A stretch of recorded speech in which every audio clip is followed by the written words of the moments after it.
সনাতন ধর্মাবলম্বীদেরকে শারদীয় দুর্গাপূজা উৎসাহ উদ্দীপনা সহকারে নিশ্চিন্তে নিরাপদে উৎসব ও আনন্দে পালন করার জন্য বলেছেন বিএনপি ভারপ্রাপ্ত চেয়ারম্যান তারেক রহমান।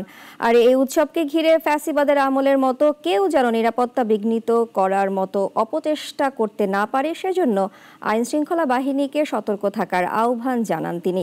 বিস্তারিত প্রতিবেদনে।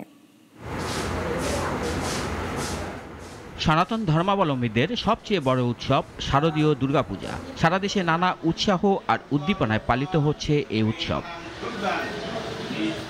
আর এই উৎসবকে ঘিরে দেশ বিদেশের হিন্দু সম্প্রদায়কে শুভেচ্ছা জানালেন বিএনপির ভারপ্রাপ্ত চেয়ারম্যান নিজের ভেরিফাইড ফেসবুক পেজে এক ভিডিও বার্তার মাধ্যমে। শারদীয় দুর্গাপূজা উপলক্ষে দেশের হিন্দু সম্প্রদায়কে জানাই আন্তরিক শুভেচ্ছা। তারেক রহমান বলেন, দেশের নানা ধর্মের মানুষ, প্রতিটি গোষ্ঠী, গোত্র, সম্প্রদায় ব্যাপক উৎসাহ উদ্দীপনায় যার যার ধর্ম পালন করবে। এটাই বাংলাদেশের আবহমানকালের ধর্মীয় সামাজিক মূল্যবোধ ও সংস্কৃতির সৌন্দর্য। আপনারা উৎসাহ উদ্দীপনা সহকারে নিশ্চিন্তে নিরাপদে সারা দেশে উৎসব আনন্দ উদযাপন করুন। সৌহার্দ্য সম্প্রীতির বার্তা ছড়িয়ে দিন।